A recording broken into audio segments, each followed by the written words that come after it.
All right, hi everyone. So welcome to week 2 of HCAS143.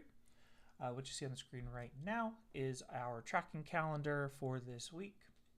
You'll see that we will read chapters 3 and 13 from Essentials of Human Diseases and Conditions, and then from Understanding Pharmacology, chapters 11, 23, 24, 26, and 27. Within Blackboard, you'll then want to view the lecture material on immunoneurologic diseases and conditions, medications, and patient charting information.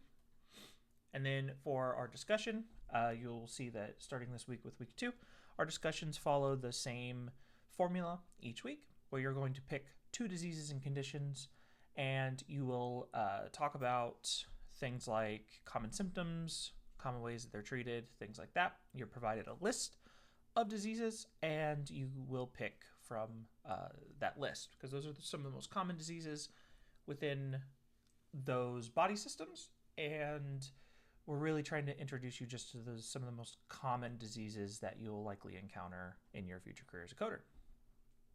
Then we have a communication and culture assignment.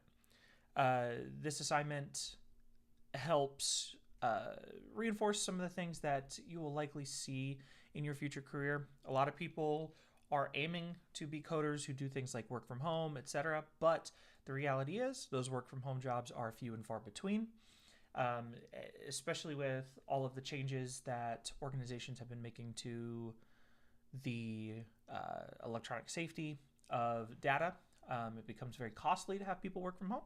And so in reality, coders work in an office, and a lot of times coders also sort of wear multiple hats when they work in an office.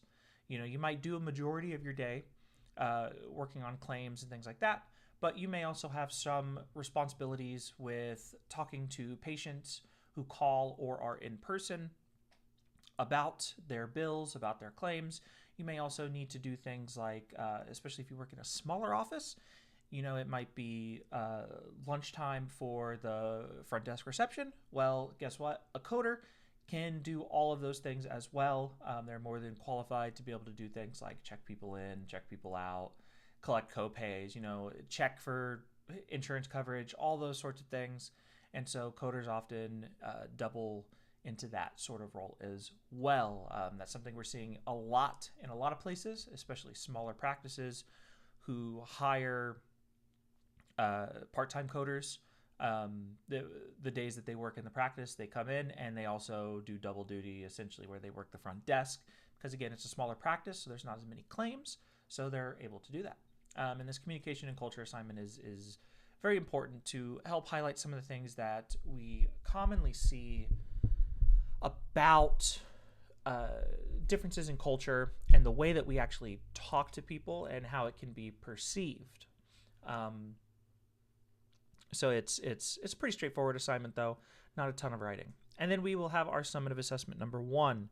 So for summative assessment number 1, I really, really encourage you to view the written summative assessment expectations post that will be in the discussion board. Okay, these expectations will apply for all of the summative assessments, and we have 4 of them. Each summative assessment will have a written component, and in fact, summative assessment number 1 is only written, okay? So number 2, 3, and 4, well, technically 4, but you'll see what I mean later on. 2, 3, and 4 have a test component, which is half the grade, and then the written component, which is the other half of the summative assessment grade. And so these summative assessments, they, 1, 2, and 3, I should say, they take all the information from current week of the assessment and the week before. So week 1 and week 2, all that information is fair game on summative assessment number 1. Weeks 3 and 4, fair game on summative assessment number 2. Now, summative assessment number 4 is cumulative. You will see that, the quote unquote final exam, we could have said it was summative assessment number 4, part 1, but we're just calling it the cumulative exam. It's the same thing. The written component and the test components are cumulative. So for that 4th one, anything that we've covered in the class is fair game. These summative assessments are designed to do just that, though. They're supposed to summarize everything you've learned up to that point in the course. And as part of that, and as part of where this course is in your education, we need to ensure that you are going beyond just sort of giving facts, essentially, saying, okay, COPD is treated by bronchodilators like so-and-so, We want to go beyond that, and we want to take things to the next level so that as a coder, we know that you are able to read a record and not just, make a claim based on that, but make a very accurate claim and make one that retains as much context about the patient's health as possible based on the information in the record. And then a step further, what really makes good coders good is that they're able to do two other things. And one of those is identify blatantly incorrect information. And, it's very easy for practitioners to, do something like select the wrong body part on a checkbox list by accident, especially if they don't do their charting until the end of the day and they're suddenly flying through these notes for 20 patients that they saw during the day. It's very easy to make those mistakes. And so it's important to be able to look at that as a coder and say, hey, Dr. So-and-so, based on what I'm reading here, I think this is a mistake. Can you take a look at this note again?